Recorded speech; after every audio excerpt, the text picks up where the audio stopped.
जय माता दी। आप और आपके पूरे परिवार पर माता रानी की कृपा सदा सर्वदा बनी रहे। आज हम शुक्रवार के दिन सुनेंगे माता संतोषी की व्रत कथा।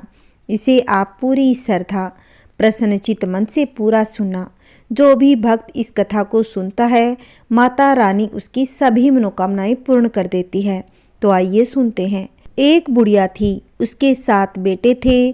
6 कमाने वाले थे, एक निकम्मा था। बुढ़िया माँ 6 बेटों की रसोई बनाती, भोजन कराती और कुछ जूठन बचती वह 7वें को दे देती थी। परंतु वह बड़ा ही भोला भाला था, मन में कुछ विचार नहीं करता था। एक दिन वह अपनी बहू से बोला, देखो मेरी माँ का मुझ पर कितना प्रेम है। वह बोली, क्यों नहीं, सबका जूठा बचा हुआ तुमको खिलाती है।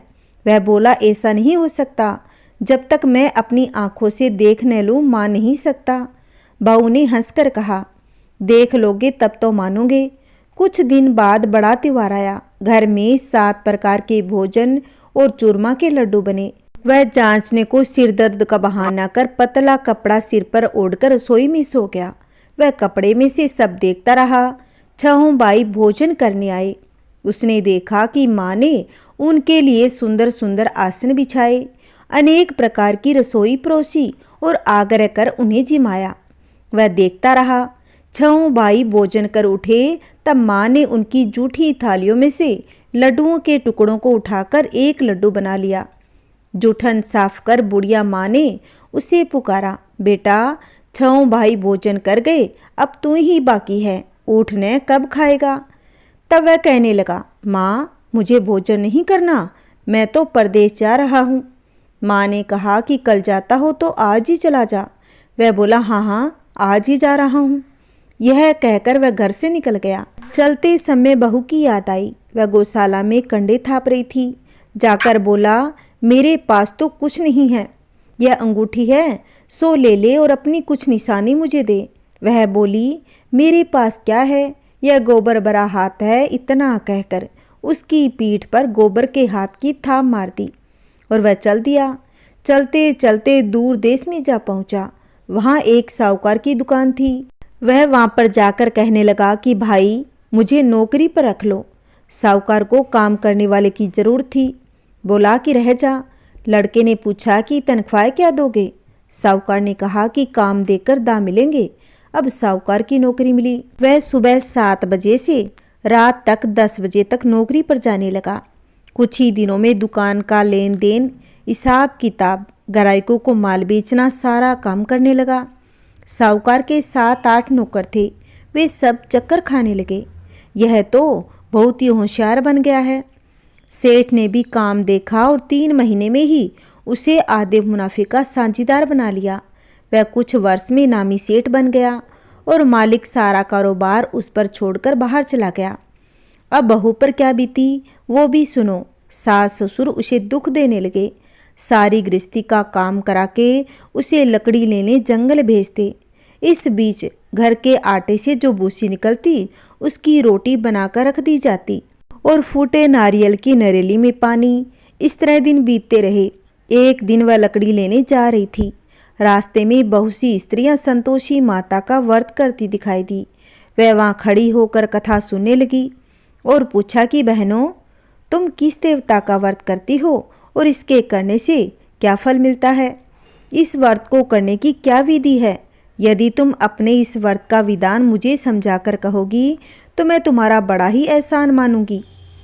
तब उनमें से एक स्त्री कहने लगी कि सुनो बहन, यह संतोषी माता का व्रत है। इसके करने से निर्धनता, दरिद्रता का नाश होता है, लक्ष्मी आती है, मन की चिंताएं दूर होती है, घर में सुख होने से मन को प्रसन्नता और शांति मिलती है, निपुत्र को पुत्र मिलता है, प्रीतम बाहर गया हो तो शीघ्र आ जाता है, कुंवारी कन्या को मन पसंद वर मिले, राज दरबार में बहुत दिनों से मुकदमा चलता हो तो खत्म हो जाता है, कलह कलेश की निवृत्ति हो, सुख शांति हो, घर में धन जमा हो, पैसा जायदाद का लाभ हो, रोग दूर हो जाता है तथा जो मन में कुछ कामना हो वह सब संतोषी माता की कृपा से पूरी हो जाती है।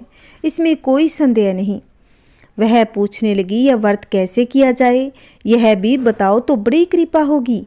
तब वह कहने लगी, सवा आने का गुड़ चना लेना, इच्छा हो तो 5.25 आने का लेना या ₹1.25 का भी सहूलियत के अनुसार लेना। बिना परेशानी और श्रद्धा व प्रेम से जितना भी बन पड़े सवाया लेना। प्रत्येक शुक्रवार को निराहार रहकर कथा सुनना। इसके बीच कर्म टूटे नहीं। लगातार नियम पालन करना। सुनने वाला कोई न मिले तो घी का दीपक जला उसके आगे जल के पात्र को सामने रखकर कथा कहना, परंतु नियम न टूटे। जब तक कार्य सिद्ध न हो नियम का पालन करना। कार्य सिद्ध हो जाने पर व्रत का उद्यापन करना। 3 मास में माता फल पूरा करती है। यदि किसी के खोटे ग्रह हो तो भी माता 3 वर्ष में कार्य को अवश्य ही सिद्ध कर देती है। फल सिद्ध होने पर उद्यापन करना चाहिए, बीच में नहीं। उद्यापन में 2.5 सेर आटे का खाजा तथा इसी परिणाम से खीर तथा चने का साग करना। 8 लड़कों को भोजन कराना। जहाँ तक मिले देवर जेठ भाई बंधु के हो, न मिले तो रिश्तेदार और पास पड़ोसियों को बुलाना। उन्हें भोजन करा यथाशक्ति दक्षिणा दे माता का नियम पूरा करना। उस दिन घर में कोई खटाई न खाए। यह सुन बुढ़िया के लड़के की बहू चल दी। रास्ते में लकड़ी के बोझ को बेच दिया और उन पैसों से गुड़ चना ले माता के व्रत की तैयारी कर आगे चली। सामने मंदिर देखकर पूछने लगी, यह मंदिर किसका है? तब सब कहने लगे, संतोषी माता का मंदिर है। यह सुनकर माता के मंदिर में जाकर चरणों में लौटने लगी। दिन हो विनती करने लगी कि माँ, मैं तो निप्ट अज्ञानी हूँ, व्रत के कुछ भी नियम नहीं जानती। मैं बहुत ही दुखी हूँ। हे माता जगत जननी, मेरा दुख दूर कर, मैं तेरी शरण में आई हूँ। माता को दया आई। एक शुक्रवार बीता कि दूसरे शुक्रवार को उसके पति का पत्र आया। तीसरे शुक्रवार को उसका भेजा पैसा भी पहुंचा। यह देखकर जेठ और जेठानी मुँह सिकोड़ने लगे। इतने दिनों में इतना पैसा आया है, इसमें क्या बड़ाई। लड़के ताना देने लगे। काकी के पास पत्र आने लगा, रुपया आने लगा। अब तो काकी की खातिर बढ़ेगी, अब तो काकी बुलाने से भी नहीं बोलेगी। बेचारी सरलता से कहती है कि भैया पत्थर आवे रुपया आवे तो हम सब के लिए अच्छा है। ऐसा कहकर आंखों में आंसू भरकर संतोषी माता के मंदिर में आ मातेश्वरी के चरणों में गिरकर रोने लगी। दिन हो विनती करने लगी, माँ मैंने तुमसे पैसा नहीं मांगा, मुझे पैसे से क्या काम, मुझे तो अपने सुहाग से काम है, मैं तो अपने स्वामी के दर्शन सेवा मांगती हूँ। तब माता ने प्रसन्न होकर कहा कि जा बेटी, तेरा स्वामी आएगा। यह सुनकर खुशी से बावली होकर घर में काम करने लगी। अब संतोषी माँ विचार करने लगी, इस भोली पुत्री को मैंने कह तो दिया कि तेरा पति आएगा, पर आएगा कहाँ से? वह तो इसे सौपन में भी याद नहीं करता। उसे याद दिलाने को मुझे जाना पड़ेगा। इस तरह माता जी उस बुढ़िया के बेटे के पास जा सौपन में प्रकट हो कहने लगी, साहूकार के बेटे सो रहा है या जागता है? तब वह कहने लगा कि माता सोता भी नहीं जागता भी नहीं हूँ, कहो क्या आज्ञा है? तब माँ कहने लगी, तेरे घर बार कुछ है या नहीं? वह बोला, माँ मेरे पास सब कुछ है, माँ बाप भाई भाभी बहू क्या कमी है? माँ बोली, भोले पुत्र तेरी स्त्री घोर कष्ट उठा रही है, माँ बाप उसे दुख दे रहे हैं, वो तेरे लिए तरस रही है, तो उसकी सुध ले। वह बोला, हाँ माता यह तो मुझे मालूम है, परंतु जाऊं कैसे? परदेश की बात है, लेन देन का कोई हिसाब नहीं, कोई जाने का रास्ता नजर नहीं आता, कैसे चला जाऊं? तब माँ कहने लगी कि बेटा मेरी बात मान, सुबह नहा धोकर संतोषी माता का नाम ले, घी का दीपक जला दंडवत कर दुकान पर जा बैठना। देखते देखते सारा लेन देन चुक जाएगा, जमा का माल बिक जाएगा, सांझ होते होते धन का भारी ढेर लग जाएगा। वह सुबह जल्दी उठकर भाई बंधुओं से सपने की बात कही। वे सब उसकी बात को अनसुनी करके खिल्ली उड़ाने लगे। कभी सपने भी सच होते हैं। एक बूढ़ा बोला, देख भाई मेरी बात मान, इस प्रकार झूठ सच कहने के बदले देवता ने जैसा कहा है वैसा ही करना, तेरा इसमें क्या जाता है? अब बूढ़े की बात मानकर वह नहा धोकर संतोषी माता को दंडवत कर घी का दीपक जला दुकान पर जा बैठा। थोड़ी देर में क्या देखता है कि देने वाले रुपए लाने लगे, लेने वाले हिसाब लेने लगे। कोठे में भरे सामान के खरीदार नगदाम में सौदा करने लगे। शाम तक धन का भारी ढेर लग गया। मन में माता का नाम ले चमत्कार देख प्रसन्न हो घर ले जाने के वास्ते गहना कपड़ा सामान खरीदने लगा। माँ के काम से निपट तुरंत घर को रवाना हुआ। बहू बेचारी जंगल में लकड़ी लेने जाती। लौटते वक्त माताजी के मंदिर में विश्राम करती। वह तो उसके प्रतिदिन रुकने का स्थान जो ठहरा। दूर से धूल उड़ती देख माता से पूछती है कि हे माता, यह धूल कैसी उड़ रही है? तब माता कहती है कि हे पुत्री, तेरा पति आ रहा है। अब तू ऐसा कर, लकड़ियों के 3 बोझ बना ले। एक नदी के किनारे रख, दूसरा मेरे मंदिर पर रख, तीसरा अपने सिर पर रख। तेरे पति को लकड़ियों का गट्ठर देकर मोह पैदा होगा। वह वहाँ रुकेगा, नाश्ता पानी खा पीकर माँ से मिलने जाएगा। तब तू लकड़ियों का बोझ उठाकर जाना और बीच चौक में गट्ठर डालकर 3 आवाज़ें जोर से लगाना। लो सासू जी, लकड़ियों का गट्ठर लो, भूसी की रोटी दो, नारियल के खोपड़े में पानी दो, आज मेहमान कौन आया है? बहुत अच्छा, माताजी से कहकर प्रसन्न मन से लकड़ियों के 3 गट्ठर ले आई। एक नदी के किनारे पर और दूसरा माताजी के मंदिर पर रखा। इतने में एक मुसाफिर आ पहुंचा। सूखी लकड़ी देखकर उसकी इच्छा उत्पन्न हुई कि हम यहीं पर विश्राम करें और भोजन बना खा पीकर गांव जाएं। इसी तरह रुककर भोजन बना विश्राम करके गांव को गया। सबसे प्रेम से मिला। उसी समय सिर पर लकड़ी का गट्ठर लिए वह उतावली सी आती है। लकड़ियों का भारी बोझ आंगन में डालकर जोर से 3 आवाज़ें देती है। लो सासू जी, लकड़ियों का गट्ठर लो, भूसी की रोटी दो, आज मेहमान कौन आया है? यह सुनकर उसकी सास बाहर आकर अपने दिए हुए कष्टों को बुलाने हेतु कहती है, बहू ऐसा क्यों कहती हो? तेरा मालिक ही तो आया है। आ बैठ, मीठा भात का भोजन कर, कपड़े गहने पहन। उसकी आवाज़ सुनकर उसका पति बाहर आता है। अंगूठी देख व्याकुल हो जाता है और माँ से पूछता है कि माँ, यह कौन है? तब माँ कहती है, बेटा ये तेरी बहू है। आज 12 वर्ष हो गए जब से तू गया है, तब से सारे गांव में जानवर की तरह भटकती फिरती है। घर का काम काज कुछ नहीं करती, 4 पहर आकर खा जाती है। अब तुझे देकर भूसी की रोटी, नारियल के खोपड़े में पानी मांगती है। वह लज्जित होकर बोला, ठीक है माँ, मैंने इसे भी देखा और तुम्हें भी देखा है। अब दूसरे घर की ताली दो तो उसमें रहूँगा। माँ कहने लगी कि ठीक है बेटा, जैसी तेरी मर्जी सो कर। यह कहकर ताली का गुच्छा पटक दिया। उसने ताली लेकर दूसरे मकान की 3री मंजिल का कमरा खोलकर सारा सामान जमाया। एक दिन में ही राजा के महल जैसा ठाट बाट बन गया। क्या था, बहू सुख भोगने लगी। इतने में अगला शुक्रवार आया। उसने अपने पति से कहा कि मुझे संतोषी माता के व्रत का उद्यापन करना है। उसका पति बोला, अच्छा, खुशी से कर लो। वह उद्यापन की तैयारी करने लगी। जेठानी के लड़कों को भोजन के लिए कहने गई। उन्होंने मंजूर किया, परंतु पीछे से जेठानी ने अपने बच्चों को सिखा दिया कि देखो रे, भोजन के समय सब लोग खटाई मांगना, जिससे उसका उद्यापन पूरा न हो। लड़के जीमने आए और खाना पेट भर कर खाया, परंतु याद आते ही कहने लगे, हमें खटाई दो, खीर खाना हमें नहीं भाता। देखकर अरुचि होती है। बहू कहने लगी, भाई खटाई किसी को नहीं दी जाएगी, यह तो संतोषी माता का प्रसाद है। लड़के उठ खड़े हुए, बोले कि पैसा लाओ। अब भोली बहू कुछ भी नहीं जानती थी, उन्हें पैसे दे दिए।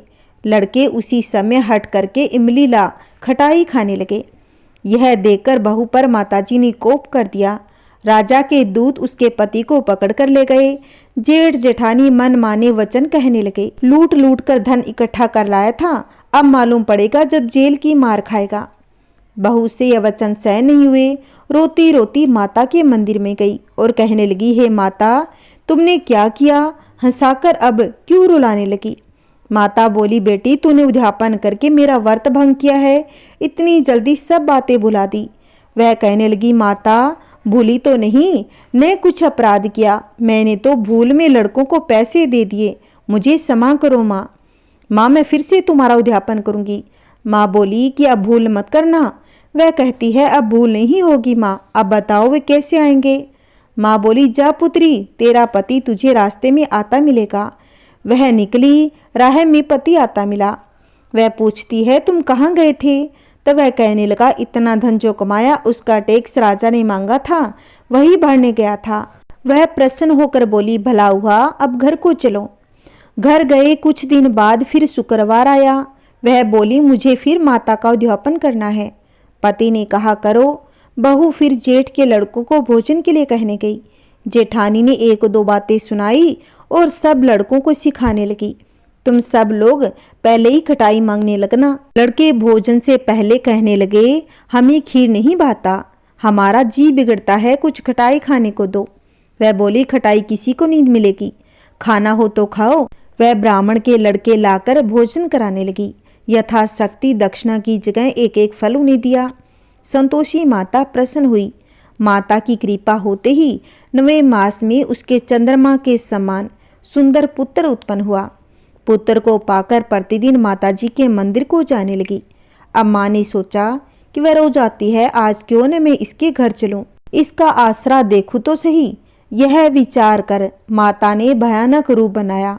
गुड़ और चने से सना मुख, ऊपर सूंड के समान होठ, उस पर मक्खियां भिन भिना रही थी। दहली पर पांव रखते ही सांस चलाने लगी। देखो रे, कोई चुड़ैल डाकिन आ रही है, लड़को इसे भगाओ नहीं तो किसी को खा जाएगी। अब लड़के भगाने लगे, चिल्लाकर खिड़की बंद करने लगे। बहू रोशनदान से सब देख रही थी। प्रसन्नता से पगली बंद चिल्लाने लगी, आज मेरी माताजी मेरे घर आई है, वह बच्चे को दूध पीने से हटाती है।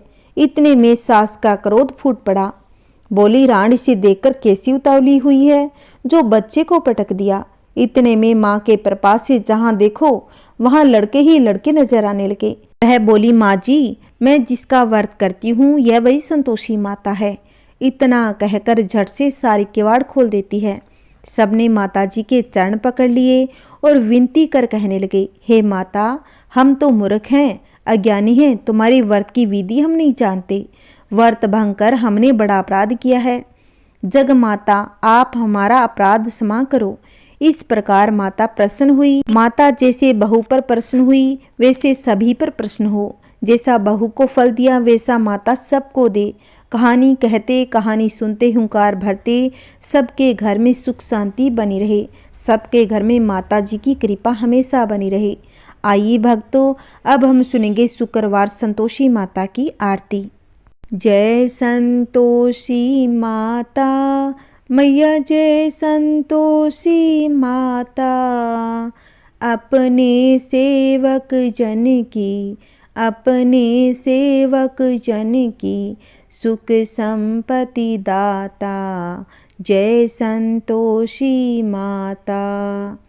सुंदर चीर सुनहरी माँ धारण किन हो, मैया माँ धारण किन हो। हीरा पन्ना दम के, हीरा पन्ना दम के, तन सिंगार लिनो।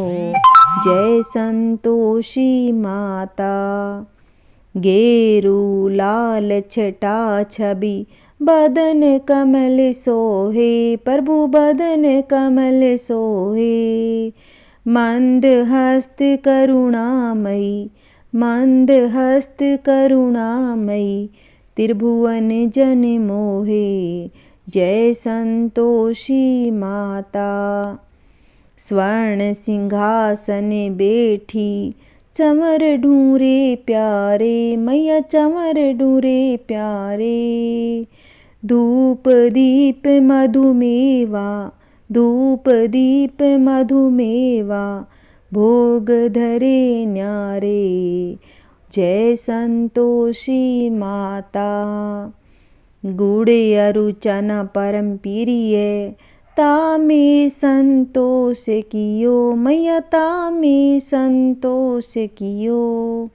संतोषी कहलाई, संतोषी कहलाई, भगतन वैभव दियो। जय संतोषी माता। शुक्रवार प्रिय मानत, आज दिवस सोही, मैया आज दिवस सोही। भक्त मंडली छाई, भक्त मंडली छाई, कथा सुनत मोही, जय संतोषी माता। मंदिर जगमग ज्योति, मंगल ध्वनि छाई, मैया मंगल ध्वनि छाई। विनय करी हम सेवक, विनय करी हम सेवक, चरणन सिर नाई, जय संतोषी माता। भक्ति भाव में पूजा अंगीकृत कीजे, मैया अंगीकृत कीजे। जो मन बसे म्हारे, जो मन बसे म्हारे, इच्छित फल दीजे, जय संतोषी माता। दुखी दारिद्र रोगी, संकट मुक्त किए, मैया संकट मुक्त किए।